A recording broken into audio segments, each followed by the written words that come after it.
Hey there. Tonight we step quietly into the shadowy corridors of medieval history. But don't expect heroics or hidden blades and glory. No, this isn't your video game assassin. This is the grimy, lonely, and absolutely miserable reality of being a real assassin in the Middle Ages, where survival meant crawling through haystacks, stabbing nobles with rusty knives, and hoping the fleas were the only things biting. So, before we disappear into the night together, take a second to like the video, and maybe subscribe, but only if this kind of weirdly relaxing misery is your thing. Also, let me know in the comments, where are you watching from, and what time is it for you right now? I love seeing which corners of the world are still awake with me. Now, turn down the lights. Let that gentle fan hum or rain sound play in the background, and get comfy. Because tonight, we're following the footsteps of the most unlucky, underpaid, and highly disposable figures in medieval society. Let's talk about what it really meant to be a medieval assassin, and why it absolutely sucked.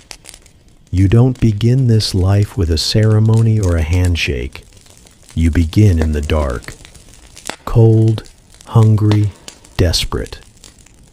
You've just climbed out of a sewer, or maybe a bar fight that didn't go your way, and the man who handed you a coin pouch didn't even look you in the eyes. He just said a name, a time, and a door that would be left unlocked. Maybe. Your boots are full of mud or blood. You don't know which anymore. Your dagger, it isn't even yours. You lifted it off a passed-out guard 2 winters ago and never had the nerve to clean it properly. The handle's wrapped in a strip of torn cloak, the blades chipped. You've used it to gut fish, slice bread, threaten a barkeep, and once to dig through a frozen pig carcass because someone swore the coins were hidden inside. This is your tool of justice, or whatever passes for justice when you're paid in silver and silence.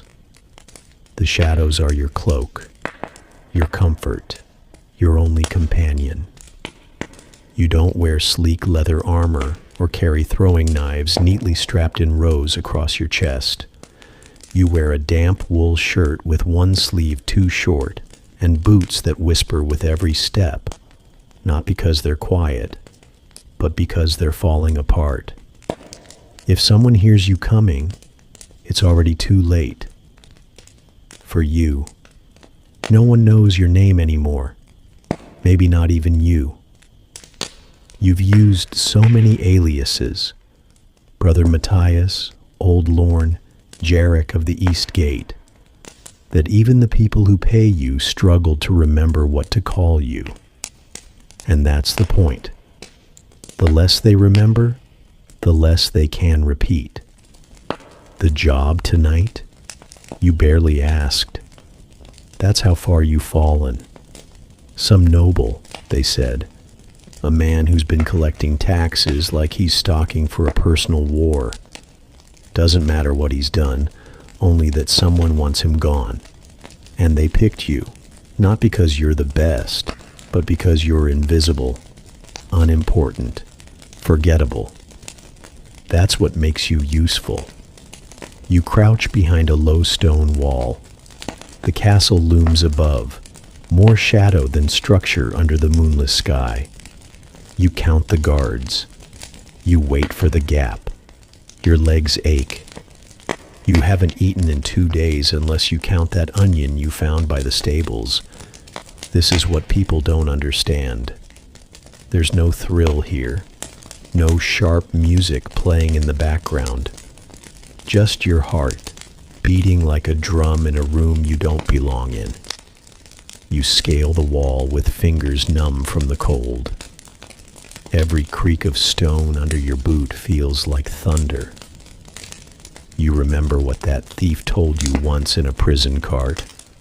Always breathe through your nose like a rat. Rats never panic. You breathe like a rat. You crawl like a ghost. But you don't feel like a man.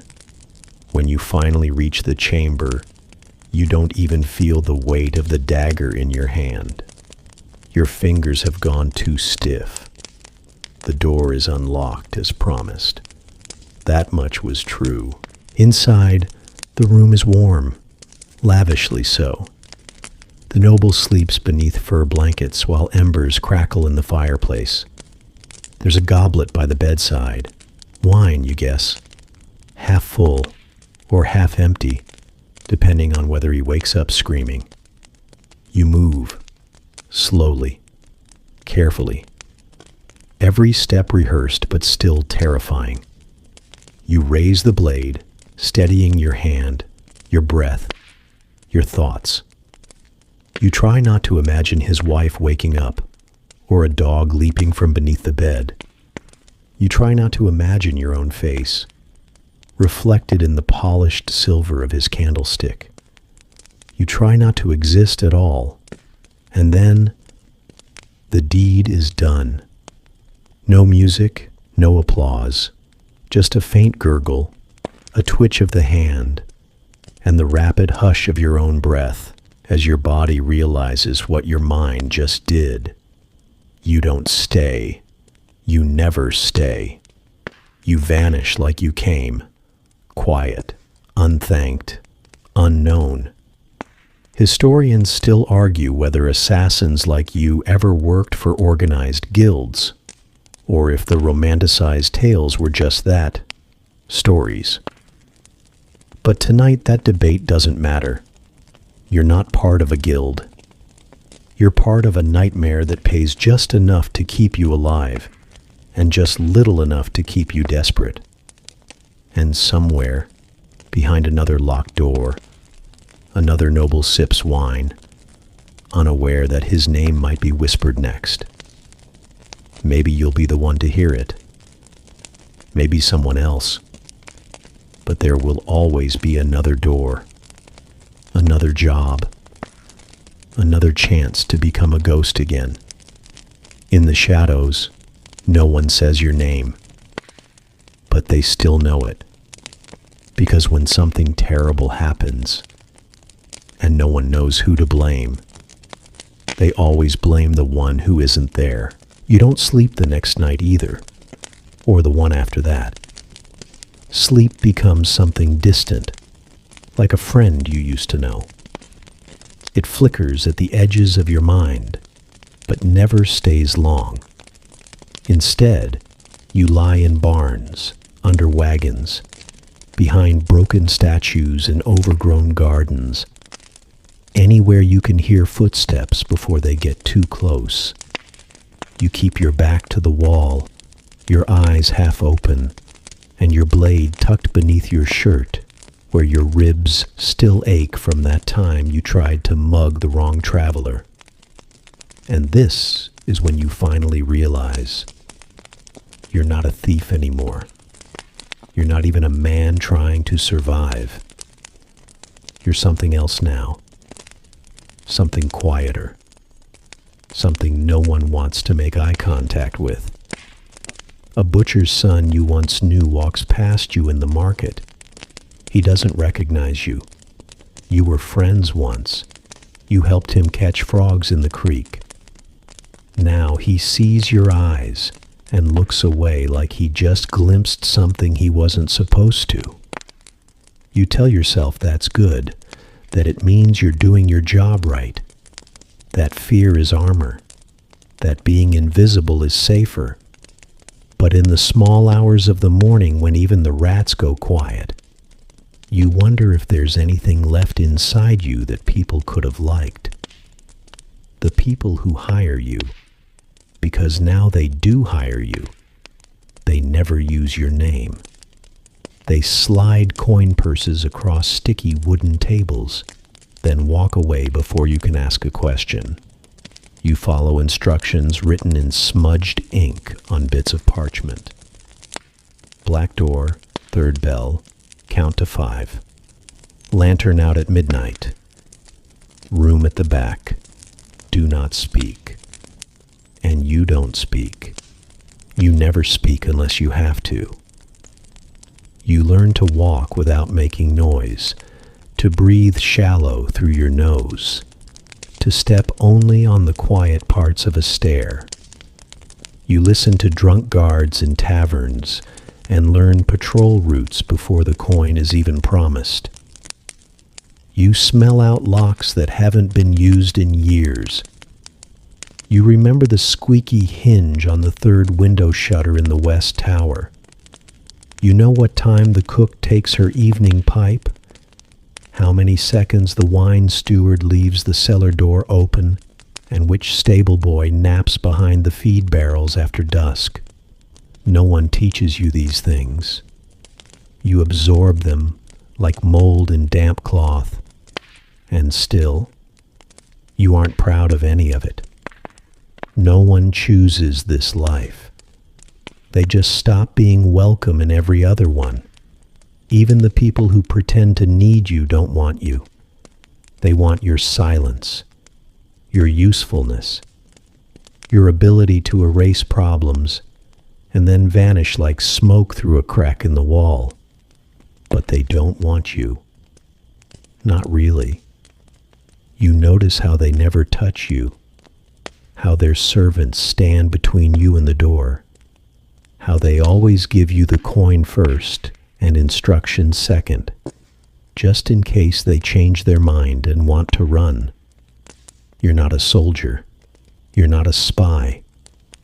You're not some glamorous knight in shadows. You're the errand no one wants to admit they sent. The problem they hope won't talk. The secret they pray dies with you. There's a woman you see sometimes. She works at a stable in the South Quarter. You've passed her a dozen times over the last year. Once, she smiled at you. Just once. You remember it like it was a dream. You thought about talking to her, maybe saying your name, or the name you used to go by, maybe offering to help lift a saddle. But then you remembered the last time you told someone your name, and how they used it in the wrong ear of the wrong guard, and how that night ended with fire and screaming and you diving into a canal full of dead fish to escape. So no, you don't talk to the woman at the stables. You just nod once and keep walking. Because this life doesn't allow mistakes. Not anymore. Historians still argue whether assassins were hated or feared more in the Middle Ages. The truth is, it was both. The nobility feared you because you slipped through doors their guards couldn't keep shut. The poor hated you because they thought you worked for the rich. The church condemned you as unholy, and the criminals, even they called you cursed. So you walk alone, in the rain, in silence. A man no one remembers but everyone dreads. And when someone whispers your name, or what they think is your name, they do it with a shiver, because they know no one chooses to become the blade in the dark. The blade is what's left when the rest of you is already gone. You keep your footsteps light and your ears sharper than a butcher's cleaver. That's your training now. Not some master's wise words in a silent temple or scrolls passed down through a secret order. Your only teacher is fear. Your only textbook is survival. There's no ceremony where a hood is draped over your shoulders and you're handed sacred blades. No monk lights, incense, and whispers. You are ready now, initiate. What you get is bruises, cold nights, cuts that fester because you can't risk visiting a healer. You learn by bleeding, by falling, by failing, and, if you're lucky, not dying because of it. Your first real job doesn't go well. The target's dog hears you. You try to bribe it with dried meat, but the beast only growls and wakes the entire household. You run. You don't stop until your lungs burn and your stomach aches with hunger. Next time, you don't bring meat. You learn to avoid homes with dogs entirely, or carry a thin glass vial, if you can afford it, of ground herb that makes dogs sleepy. You never use it on people. The last time you tried poison, you dosed the wrong goblet and gave a kitchen boy night terrors for a week. That's another lesson. Poison sounds elegant, mysterious, like the whisper of a snake. But in practice, it's a gamble. There are no measurements. Just plants you're half sure are deadly and a gut feeling that you shouldn't taste test. One time, you hide a dose in wine. The noble gets suspicious because the vintage is too good for the occasion. He has his squire test it. The poor boy doesn't die, just vomits in 3 colors and loses a week's memory. You barely get out alive. You make a mental note. No vintage wine. Ever again. Sometimes you meet others like you. Not often. And not for long. Maybe in a smoky tavern, a man with the same haunted eyes sits beside you, both of you pretending not to notice the calluses on each other's hands. He tells you how he once trained under a real swordsman before he lost everything in a border raid. He says he learned how to kill a man with 3 precise cuts. You don't know if he's lying. You don't care. He disappears the next day. Word is, the baron he tried to kill had 2 body doubles. Another lesson. There's no assassin handbook. No classes. No 10-part training series on infiltration for beginners. If you're lucky, you pick up fragments. A former thief might teach you how to unlock a door with a chicken bone. A disgraced soldier might show you how to strike beneath a rib. But no one gives lessons for free, and no one lives long enough to give many. So mostly, you learn alone. You learn to test staircases with your heel first. You learn that servants always gossip near open windows. You learn that the hardest part of the job isn't getting in. It's getting out without being remembered. You don't train in swordplay. You're not swinging a broadsword down a candlelit corridor. You carry what you can hide.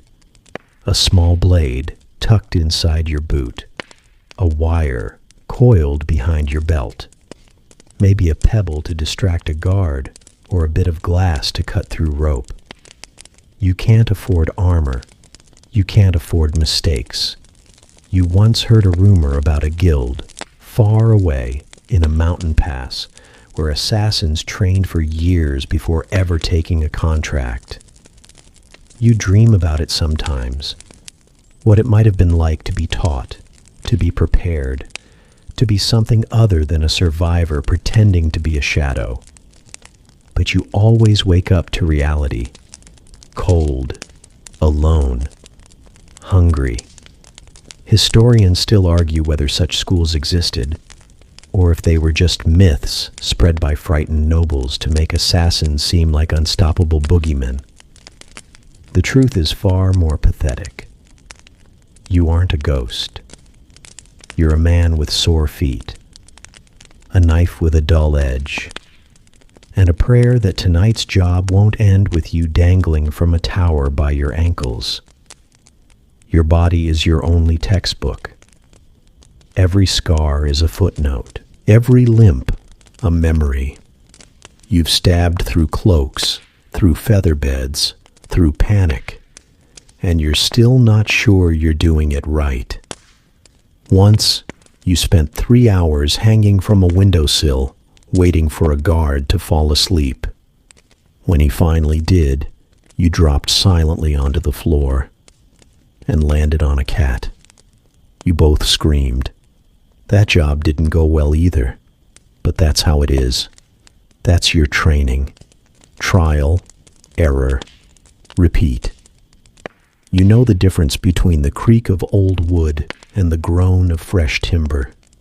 You know how long you can hold your breath underwater. You know which taverns serve cheap ale but clean bread.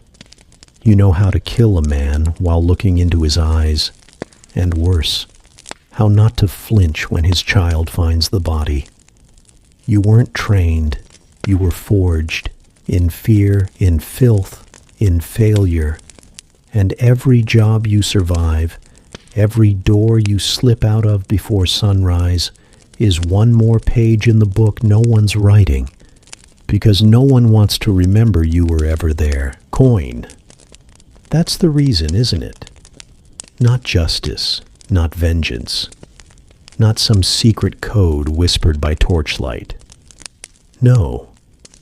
You take jobs because you need to eat, because winter is coming, and you don't want to sleep in a pile of wet straw again, because someone whispered a name and placed a purse of silver on the table, and that silver could mean not dying this month. But here's what they don't tell you when they slide that pouch across the ale-stained wood.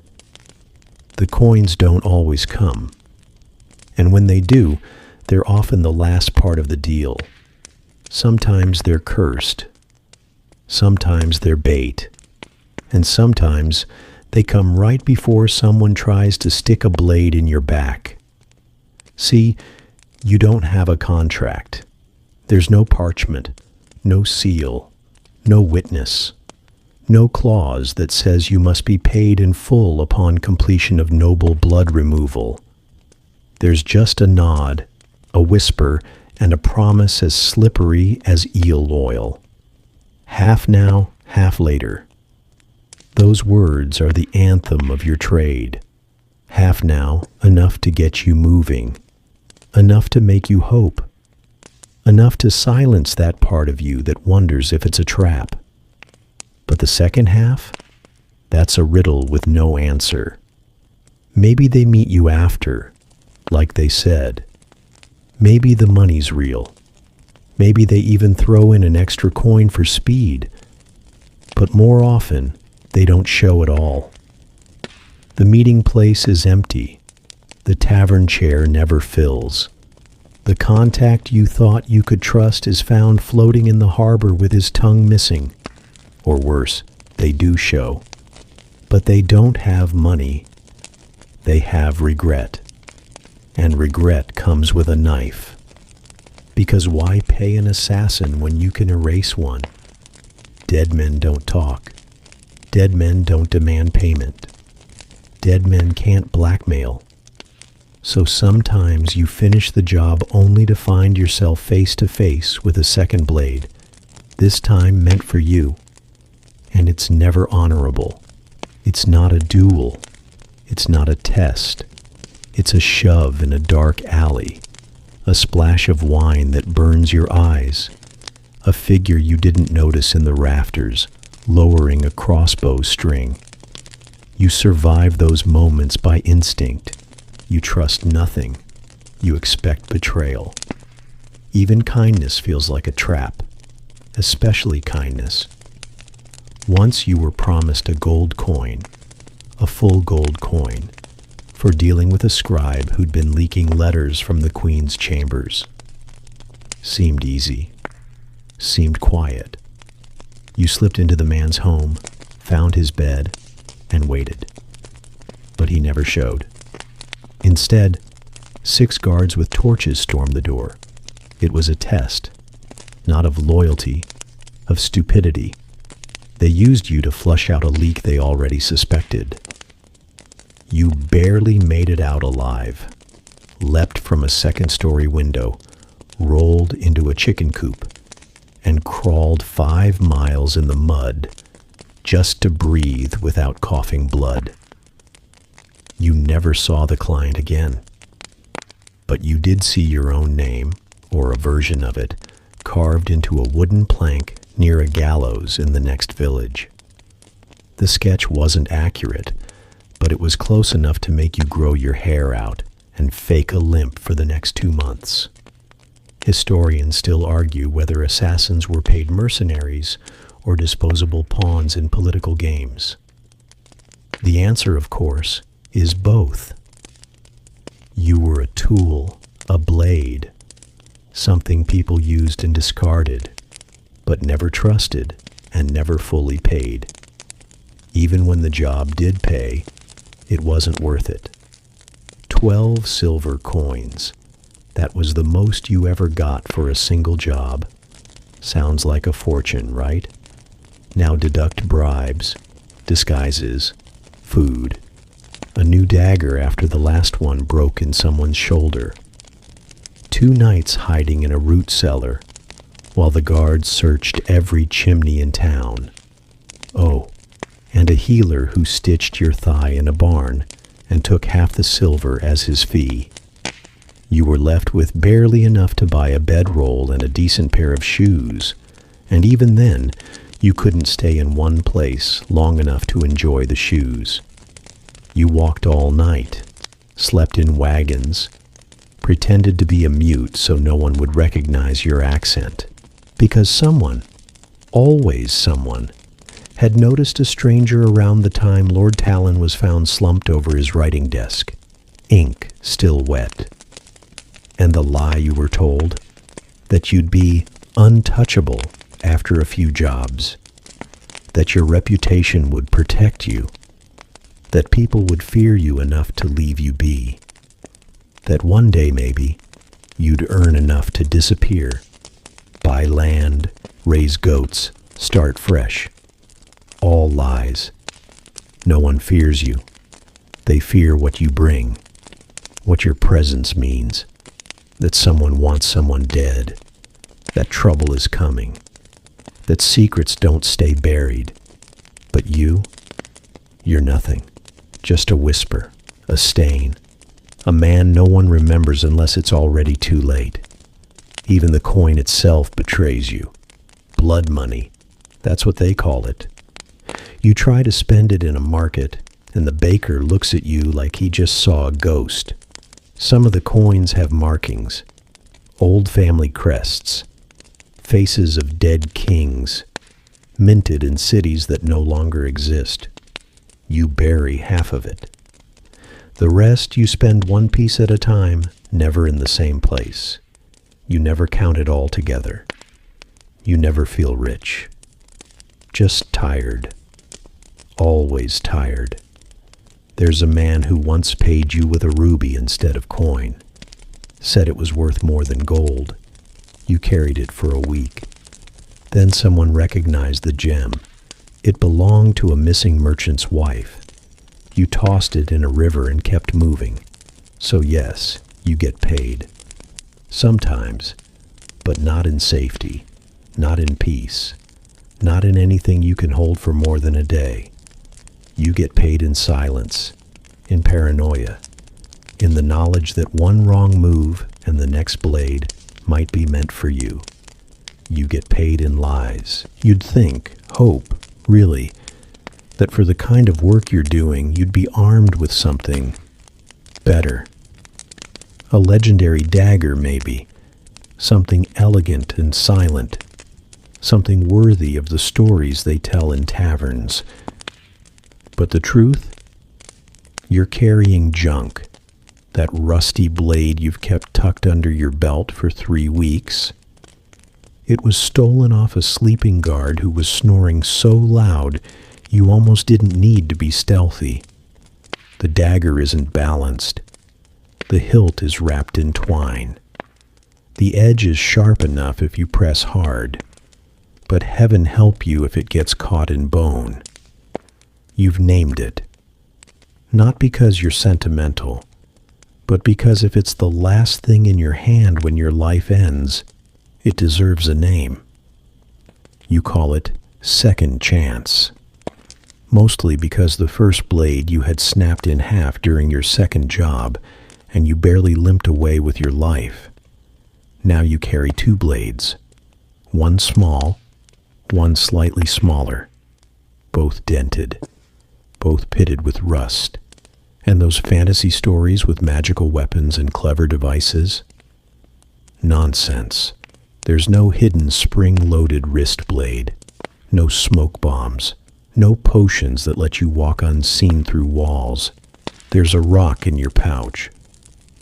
A rock. You use it to distract guards, or knock on doors you don't want to be seen near. Once it saved your life when a dog wouldn't stop barking and you chucked it just right to make a noise across the alley. Tools of the trade, right? Sure, some assassins use grates, but that requires getting in close. Too close. And let's be honest, half the time the wire's too short, or catches on your tunic and you end up looking like a confused blacksmith with a kite string. As for poison, we've talked about poison. It's unpredictable. It might kill, it might not. Sometimes it just gives your target gas, which makes them suspicious but very much alive and alert. Still, you carry a few vials, little glass bottles that clink faintly in your pocket like secrets rattling around your ribs. You don't even remember what half of them do anymore. Some are herbs. Some are crushed beetle shells. One might just be soup. Historians still debate the reliability of medieval poisoners. Were they skilled apothecaries, or just desperate amateurs making guesses with fatal consequences? You're fairly certain you fall in the latter category. You've got no training, just instincts, and a strong stomach when things go wrong. You keep rope. Of course you do. Rope is useful. You can climb, tie things, choke someone out. If you're smart, you even pre-tie a few loops for quick use. But rope also gets wet. It frays, it snags, and when you need it most, it tangles in your pack like a stubborn snake. There's nothing worse than trying to strangle someone and realizing you've got a sailor's knot you don't remember tying. You tried using a bow once. Big mistake. You thought it would let you strike from afar, like the archers in battlefields. But bows are hard to conceal, hard to aim in tight spaces, and nearly impossible to reload when your hands are shaking and you've got 12 seconds to disappear. Now you stick to up close and personal, less elegant, more efficient. Even the cloak you wear isn't impressive. It's not some sleek, matte black shadow shroud.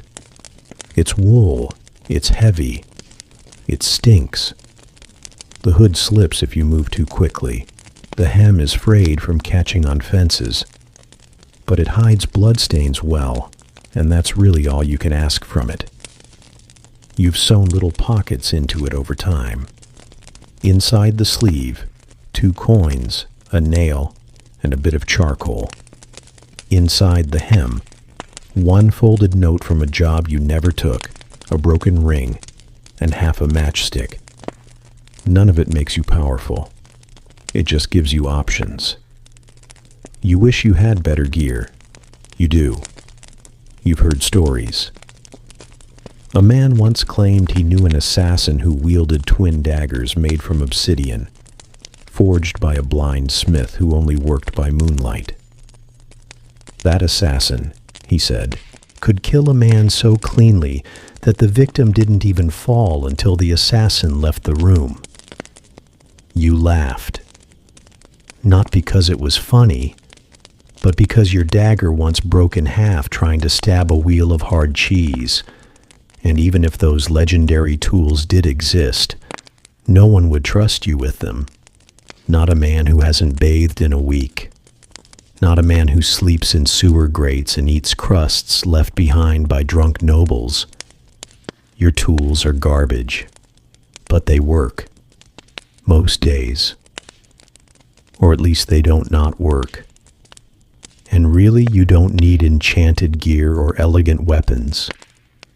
You just need silence and timing and the kind of nerves that don't crack when the blood starts flowing. Because in this line of work, the tools don't matter nearly as much as the hands that use them.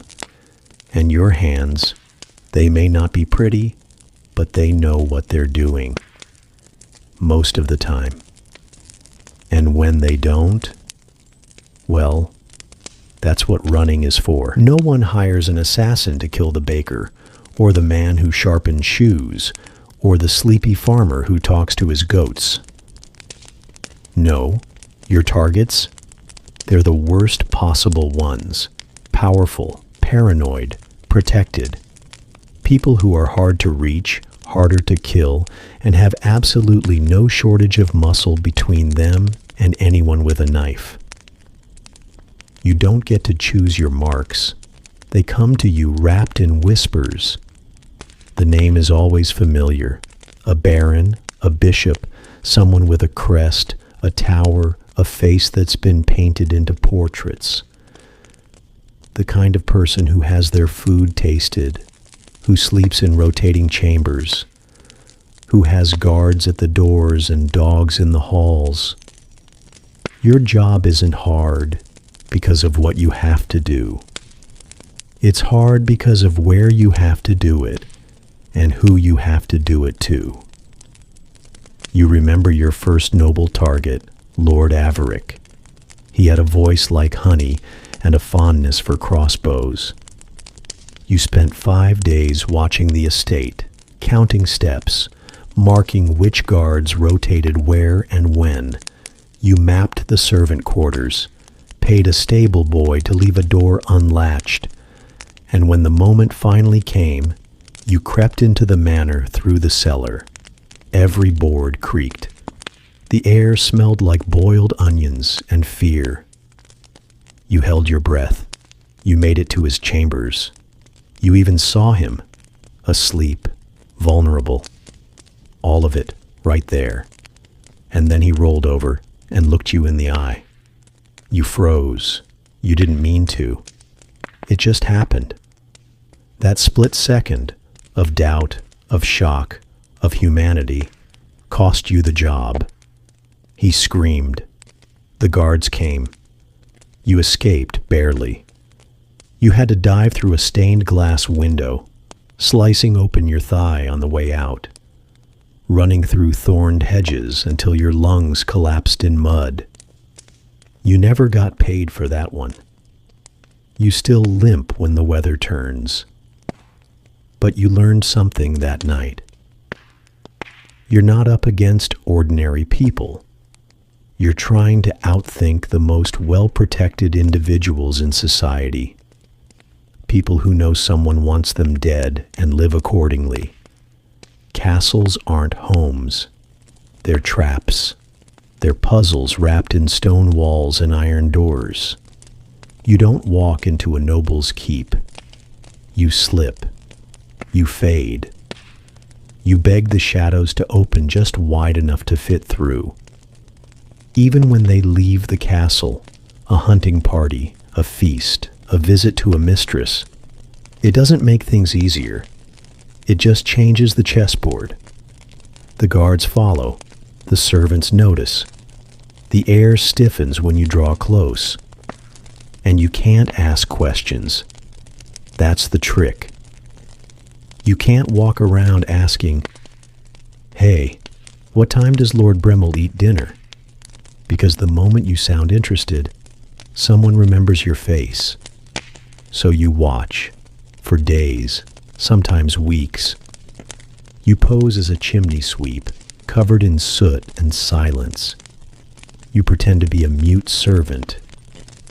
You sleep in haylofts and count every door hinge that squeaks. You memorize patterns. The third guard in the hall who always scratches his beard before turning. The cook who sings badly when the kitchen's empty. The jester who drinks too much and remembers everything. Because even if you've got the route, The plan, the window, the timing. One loose word from a stable hand can unravel it all. Gossip is your greatest enemy. Faster than guards, louder than dogs. One time you were just standing in a market, watching, not doing anything, not touching a weapon, just watching. And some scullery maid pointed and said, "I haven't seen him before." That was all it took, that tiny moment. An hour later, guards were everywhere. A fire was started near the merchant stalls just to flush out strangers. You hid in a basket of turnips and didn't breathe for 20 straight minutes. Historians say the upper class feared assassins more than foreign armies. Not because of skill, but because of what you represented. Chaos, disruption. A reminder that even the most powerful neck could be reached in the night. Which is why your targets expect you. They eat behind walls. They drink behind testers. They sleep behind doors with 3 locks and a sword by the pillow. They rotate rooms. They fake illness. Some even build decoy bedchambers. One noble reportedly slept standing in a closet for 2 months just to avoid being predictable. They fear you. But they also prepare for you. And when you finally get the chance, when the guards are distracted, the wind covers your footsteps, the candle flickers just long enough to mask your shape, you don't feel victorious. You feel sick. Because in that moment, everything rides on one breath, one step, one movement. And if you fail, you don't just miss. You become an example, a warning. They hang assassins high, public, bloody, decorative even. They put you on a spiked gate with a little sign, "Nice try." And all you wanted was 12 coins. And maybe to not die cold. So no, you're not hunting candle makers. You're hunting kings, lords, bishops, men whose deaths could shake counties, start wars, unseat alliances, and you're doing it with a dented dagger and a hope that no one recognizes the back of your head as you slip out into the night. You'd think blending in would be easy. After all, half the people in medieval towns look like they crawled out of a haystack during a thunderstorm. Torn tunics, muddy boots, beards that grow sideways.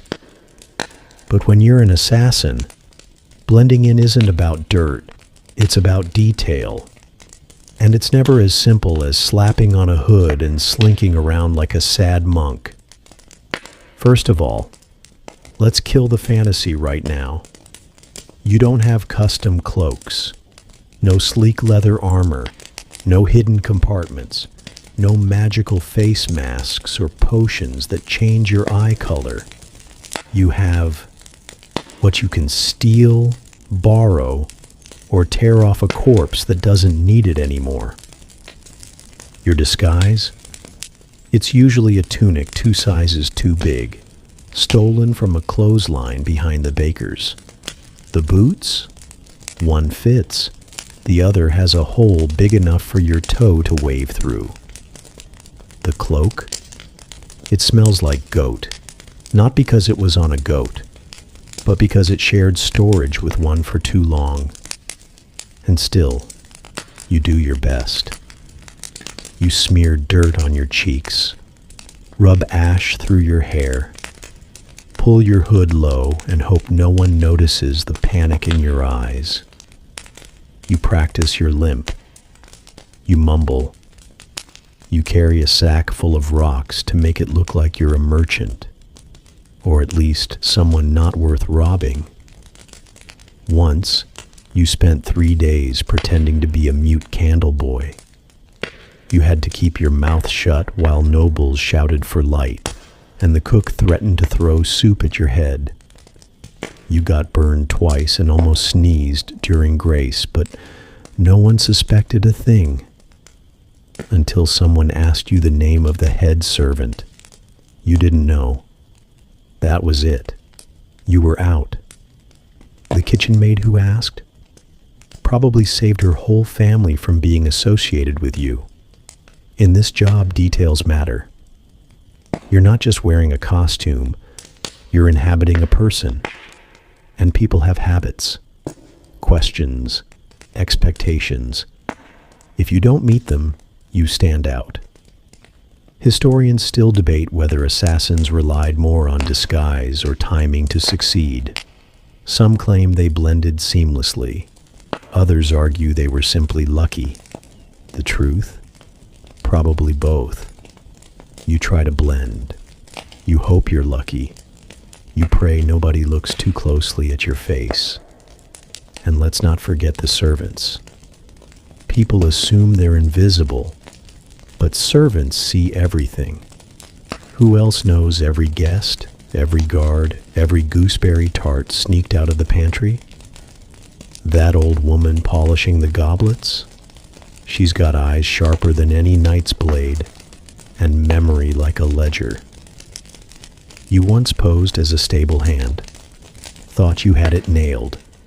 You fed the horses, shoveled hay, even learned which one bites. Then one morning, the real stable hand showed up a day early from his grandmother's funeral. You had to knock him out with a saddlebag and dive into a manure pile to avoid detection. Spent the next week smelling like shame and horse sweat. And face coverings? Forget about it. There's no Guy Fawkes mask, no fabric tech. Just a ragged scarf pulled up to your nose, which only makes people more suspicious. You don't look mysterious. You look like a leper, or a thief, or a very untrustworthy herbalist with terrible skin. Once, you tried wearing a fake beard glued on with honey. It melted, in front of a bishop. You ran out of the chapel with bees chasing you, and your beard stuck to your chest. No one claps for you when your disguise works. No one says, "Ah, brilliant performance." You just survive another day, change clothes behind a pig cart, and do it all again. And even if you look the part, there's still how you act, how you walk, how you hold your hands, how you breathe when a guard passes too close. You can't look too alert. That's suspicious. But too tired? That's suspicious too. You have to strike a balance of forgettable and invisible, a face so boring it disappears in a crowd. You once studied how peasants yawned. Seriously. Watch 30 men stretch and sigh just to mimic the right kind of weary, broken shrug. Because that's the only magic you've got. Human mimicry. Wigs? Not a chance. If you want to look older, you squint. Want to look younger? Cover your scars and stand straighter. You smear soot on your face, bite your lips to puff them, stuff rags under your tunic to look heavy or hollow. Your disguise isn't meant to protect you. It's meant to buy you 5 extra minutes. That's all. 5 minutes of confusion. 5 minutes of delay before someone realizes that chimney boy has the wrong accent, that nun has blood on her shoes, that the guard near the dais doesn't recognize the steward's wife. You once hid in plain sight at a noble feast dressed as a wine servant. Your hands shook every time you poured. You couldn't stop glancing at the target. The real wine servant saw you, paused, and nodded, as if to say, "I don't know who you are, but I know what you're not." You were gone before dessert. You never saw him again, but you remember his face. He let you go. So yes, disguise is part of the trade. But it's not elegant. It's not dramatic. It's a patchwork of lies stitched together with desperation and bad soap. It's not about looking cool. It's about not looking worth remembering. You don't walk through shadows like a ghost. You crawl through life like a stray dog, muddy, muttering and praying no one sees you long enough to start asking questions. You work alone. There's no secret lair, no underground assassin guild where people greet you with handshakes and coded phrases. No warm-lit training hall filled with master killers polishing their daggers and offering cryptic advice. Just you, your bad decisions, and the sound of your own heartbeat when things go wrong. The stories about elite brotherhoods of assassins, those are bedtime tales told by people who've never spent a night hiding in a dung heap with a knife tucked under their ribs. In reality, you don't even want other assassins near you. Why? Because if you know their name, they know yours, and that makes both of you a risk. There's no trust here. There's no team. There's just liability. You've heard of others, of course. Once or twice you caught the faintest glimpse of someone else watching from a rooftop. A flicker of movement that didn't belong. A shadow that moved wrong. But you didn't wave. You didn't call out. You left. Because in your world, the only thing worse than being alone is not being alone. And if you did try to build a network, if you tried to coordinate, to share intelligence, to protect each other, that would last about 2 jobs, maybe 3. Then someone talks, someone gets caught, someone sells a name for a warm bed and a promise. And just like that, you're hunted. Even your clients don't know who you really are. They call you by a nickname, something forgettable. Ash. Crow. The man in brown. You slide into a back room, exchange coins without eye contact, leave without a word. Because if they remember your face, they can describe it. And if they can describe it, someone can sketch it. And if someone can sketch it, you're done. Historians still argue whether organized assassin guilds actually existed, or whether they were just mythologized fears of ruling elites. You're pretty sure if they ever did exist, they vanished quickly, for the same reason most assassins don't live long enough to retire. And what about companions? Sidekicks? A lookout, maybe? Someone to whisper, "The guards are turning," or "Don't forget your rope." Forget it. Friends ask questions.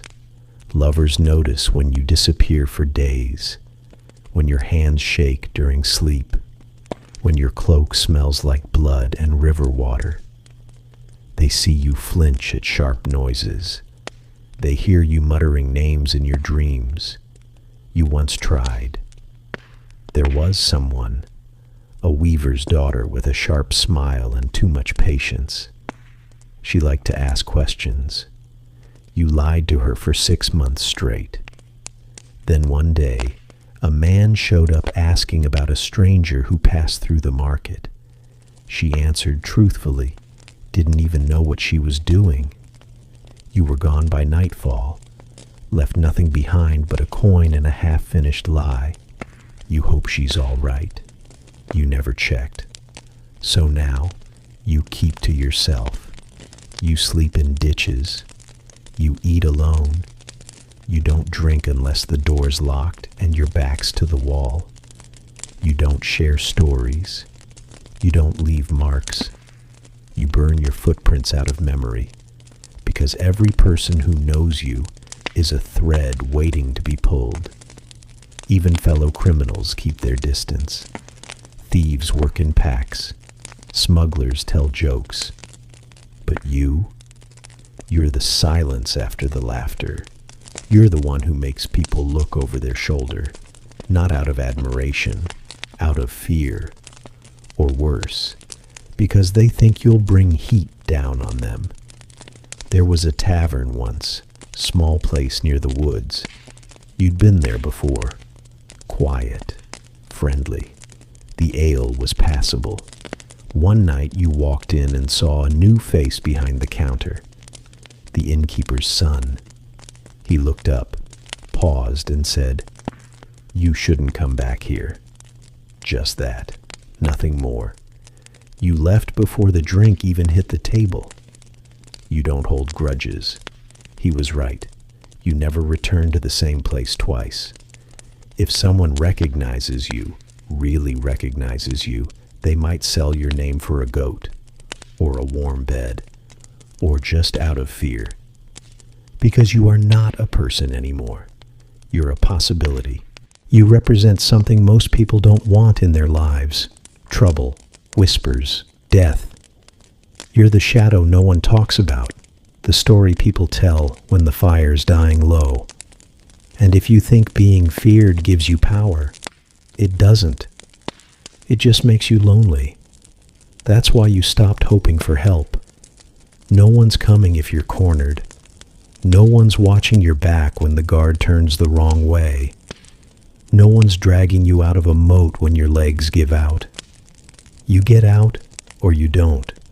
And if you don't, well, no one's looking for you either. They'll find a body in a week or two. Maybe. Maybe not. Maybe a rat chews the cord on your wrist. Maybe the water washes away your face. Maybe the only thing left is a boot with your last fake name scratched inside. And that's the thing about being alone.